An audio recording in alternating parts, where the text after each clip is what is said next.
Hello friends, आज हम start करेंगे एनसीईआरटी क्लास 9 इकोनॉमिक्स के चैप्टर पीपल एज रिसोर्स का थर्ड मॉड्यूल। फ्रेंड्स, पिछले मॉड्यूल में हमने दो केसेस आपको बताए थे, शकल का केस और विलास का केस। साथ ही फ्रेंड्स, आपने ये भी जाना कि लोग और ज्यादा प्रोडक्टिव रिसोर्स कैसे बन सकते हैं। फ्रेंड्स, आज इस मॉड्यूल में हम जानेंगे कैसे एजुकेशन और मेडिकल केयर में इन्वेस्टमेंट फ्यूचर में हाई रिटर्न दे सकता है। तो चलिए शुरू करते हैं हमारा मॉड्यूल, जिसमें हम पढ़ेंगे how investment in education and medical care can give high return in future. So let's start the module. Friends, पिछले मॉड्यूल में जो हमने शकल और विलास की स्टोरीज पढ़ी, उसमें हमने जाना कि शकल के केस में एजुकेशन से क्वालिटी ऑफ लेबर इनहैंस हुई, जिससे उसकी टोटल प्रोडक्टिविटी भी इनहैंस हुई, क्योंकि शकल को कंप्यूटर में ट्रेनिंग मिली, उसको एजुकेशन मिली, तो उससे क्या हुआ, उसके स्किल्स डेवलप हुए, तो उसकी जो नॉलेज है वो भी बढ़ी। तो क्वालिटी ऑफ लेबर जो है, जो उसके काम करने की क्षमता है, जो उसके स्किल है, जो एबिलिटी है, वो बहुत ज्यादा इम्प्रूव हुई, इनहैंस हुई, बेटर हो गई। तो शकल के केस में एजुकेशन से क्वालिटी ऑफ लेबर इनहैंस हुई, जिससे उसकी टोटल प्रोडक्टिविटी भी इनहैंस हुई। मतलब जो भी उसका आउटपुट था वर्क के केस में, या फिर ये कहें कि उसकी इनकम के केस में, सब कुछ इनहैंस हुआ, टोटल प्रोडक्टिविटी उसकी इनहैंस हुई। ये जो प्रोडक्टिविटी होती है फ्रेंड्स, इससे इकोनॉमी की ग्रोथ भी इंक्रीज होती है। और फ्रेंड्स, जब इकोनॉमी की ग्रोथ होती है तो सैलरी या किसी और चीज की फॉर्म में लोगों को बेनिफिट होता है, क्योंकि देखिए, अगर इंडिविजुअली लोगों का जो क्वालिटी ऑफ लेबर है वो अच्छा होगा, तो इससे ऑटोमेटिकली क्या होगा, प्रोडक्टिविटी जो है, आउटपुट जो है, वो भी इनहैंस होगा। और ये जो प्रोडक्टिविटी है, इससे ओवरऑल जो इकोनॉमी है, जो पूरी नेशनल इनकम है, उसमें भी बढ़ोतरी होगी, उसकी भी ग्रोथ होगी, क्योंकि राई राई ही पर्वत होता है। सभी इंडिविजुअल्स की अगर प्रोडक्टिविटी इतनी अच्छी होगी तो ऑब्वियस सी बात है, इकोनॉमी की भी ग्रोथ इंक्रीज होगी। और जब इकोनॉमी की ग्रोथ होगी तो देश तरक्की करेगा, और देश तरक्की करेगा तो लोगों को भी उससे बेनिफिट मिलेगा। फ्रेंड्स, विलास के केस में उसके चाइल्डहुड में ना उसे एजुकेशन मिली और ना ही हेल्थ केयर। उसने अपनी लाइफ अपनी मदर की तरह मछली बेचकर ही बिताई, इसीलिए उसकी सैलरी भी अनस्किल्ड लेबर की थी, just like his mother. Friends, इससे हमें ये पता चला कि ह्यूमन रिसोर्स में एजुकेशन और मेडिकल केयर के थ्रू की गई इन्वेस्टमेंट ने क्वालिटी ऑफ लेबर को बढ़ाया। फ्रेंड्स, शकल के पेरेंट्स ने उस पे इन्वेस्टमेंट की, एजुकेशन देकर, मेडिकल केयर देकर, जिससे उन्हें फ्यूचर में हाई रेट्स ऑफ रिटर्न मिले, इनकम की फॉर्म में, साथ ही सोसाइटी में कंट्रीब्यूशन की फॉर्म में।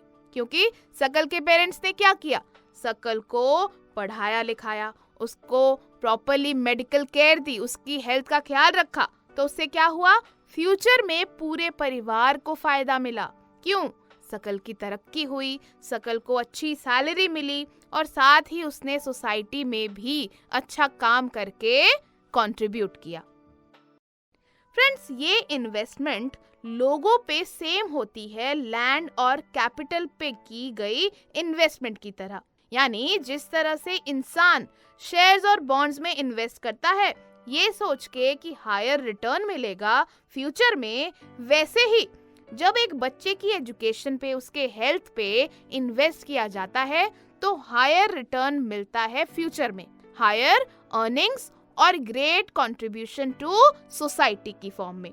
यानी कि जैसे लैंड और कैपिटल, जैसे मशीनरी है, लैंड है, कैपिटल है, इसमें इन्वेस्टमेंट होता है, राइट। जैसे शेयर्स में, बॉन्ड्स में लोग इन्वेस्ट करते हैं कि उनको फ्यूचर में हायर रिटर्न्स मिलेंगे, प्रॉफिट मिलेगा। इसी तरह अगर एक इंडिविजुअल की पढ़ाई पर, उसकी हेल्थ पर इन्वेस्ट किया जाए, उसका ध्यान रखा जाए, उस पर क्या करें, उसको प्रमोट किया जाए, तो क्या होगा, फ्यूचर में हाई रिटर्न मिलता है।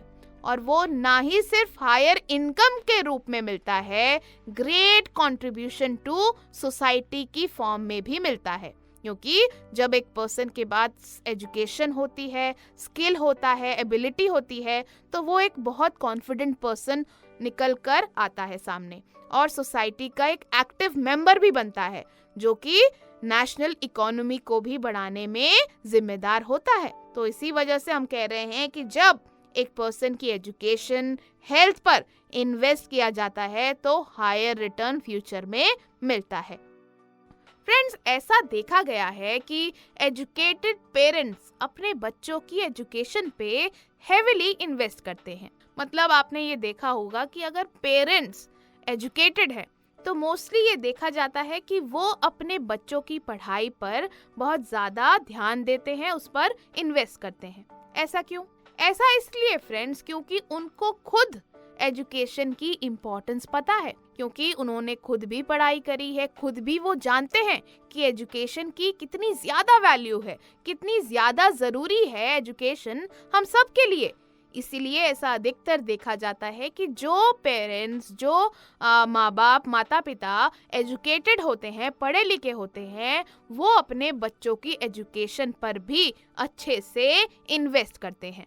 वो अपने बच्चों के प्रॉपर न्यूट्रिशन और हाइजीन के लिए भी कॉन्शियस यानी अवेयर रहते हैं, क्योंकि उनको नॉलेज होती है कि अगर बच्चा पौष्टिक आहार लेगा, हाइजीन, सैनिटेशन जैसी चीज़ें मेंटेन रहेंगी तो क्या होगा, बच्चा हेल्दी रहेगा और उससे वो पढ़ाई लिखाई, खेल कूद सभी चीज़ें अच्छे से कर पाएगा।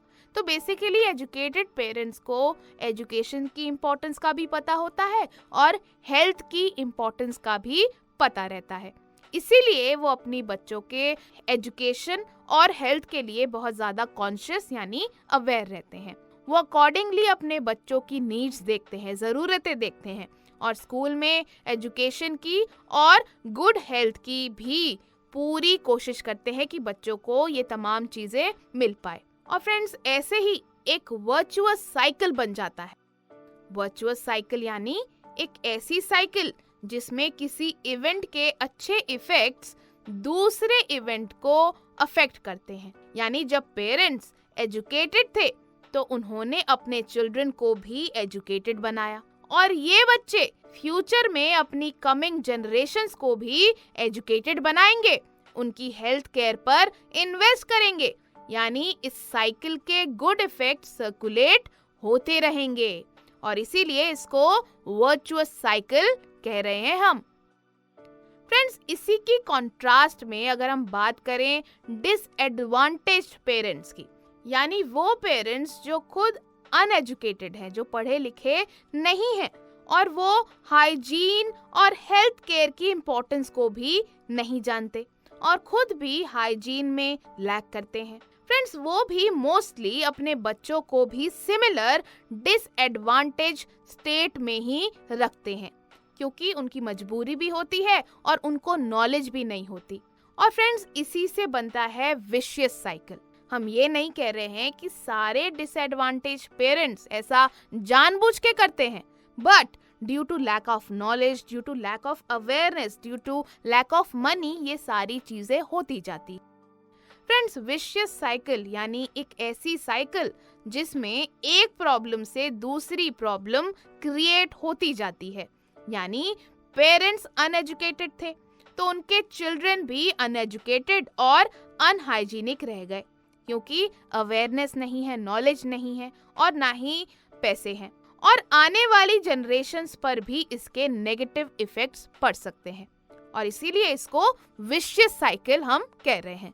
तो फ्रेंड्स, समझ आया आपको जो डिफरेंस है एजुकेटेड पेरेंट्स और अनएजुकेटेड पेरेंट्स के बीच? वो इतना ही है कि क्योंकि एजुकेटेड पेरेंट्स के पास बहुत ज़्यादा नॉलेज है, वो अवेयर हैं, उनको इम्पोर्टेंस पता है एजुकेशन की, इसीलिए क्या है, वो ज़्यादा कॉन्शियस होते हैं।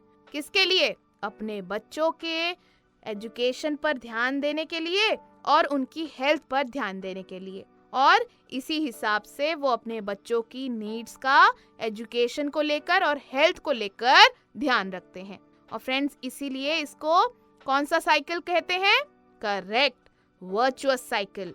And on the other hand जो डिसएडवांटेज पेरेंट्स होते हैं, who themselves are uneducated and lack in hygiene, keep their children in a similarly disadvantaged state. और इससे क्या क्रिएट होता है? कौन सा cycle? Correct, vicious cycle. Friends, अब आप एक बात बताइए, क्या आप जानते हैं जापान जैसी कंट्रीज में कोई नेचुरल रिसोर्स नहीं है, जैसे वाटर, वुड, कोल। इस तरह के जो नेचुरल रिसोर्सेज होते हैं वो जापान जैसी ही कई कंट्रीज हैं जहां पर नेचुरल रिसोर्सेज की बहुत ज़्यादा कमी है। फ्रेंड्स, इन कंट्रीज को जो नेचुरल रिसोर्सेज चाहिए होते हैं वो इंपोर्ट करके ये लोग यूज करते हैं, मतलब दूसरे देशों से इंपोर्ट करते हैं ये रिसोर्सेज। लेकिन फिर भी जापान जैसी कंट्रीज डेवलप्ड या रिच हैं। अगर हम जापान की बात करें तो वो एक डेवलप्ड कंट्री है, एक रिच कंट्री है। तो ये रिच डेवलप्ड कैसे बने जब इनके पास कोई नेचुरल रिसोर्सेज ही नहीं है और वो भी ये लोग इंपोर्ट करते हैं? तो ये कैसे रिच और डेवलप्ड बने? तो फ्रेंड्स, इन कंट्रीज ने इन्वेस्ट किया ह्यूमन रिसोर्स पे। जी हाँ, इन्होंने अपने लोगों पे, अपनी पॉपुलेशन पर, जनता पर इन्वेस्ट किया। इन्होंने ह्यूमन रिसोर्स पे इन्वेस्ट किया, स्पेशली एजुकेशन और हेल्थ केयर की फील्ड में। फ्रेंड्स, जापान जैसी कंट्रीज ने लैंड और कैपिटल जैसे रिसोर्स का एफिशिएंटली और बहुत अच्छे से यूज किया। फ्रेंड्स, एफिशिएंसी और टेक्नोलॉजी जो कि वहाँ के लोगों ने ही डेवलप की, उससे उनकी कंट्री डेवलप्ड बनी और रिच भी बनी। क्योंकि देखिए, अगर लोग हेल्दी हैं, एजुकेटेड हैं, तो सारे काम ऑटोमेटिकली सक्सेसफुल होंगे। क्यों? क्योंकि लोगों के पास स्किल होगा, नॉलेज होगी, एबिलिटी होगी, मोटिवेशन होगा, क्षमता होगी काम करने की। तो क्या होगा? लोग तमाम रिसोर्सेज का जुडिशियसली, एफिशिएंटली यूज कर पाएंगे। मतलब बहुत अच्छे से तमाम चीजों का, चाहे वो लैंड हो या पैसा, सभी चीजों का लोग अच्छे से इस्तेमाल प्रॉपर्ली कर पाएंगे। और ठीक यही हुआ जापान के साथ भी, क्योंकि वहां पर जापान ने क्या किया?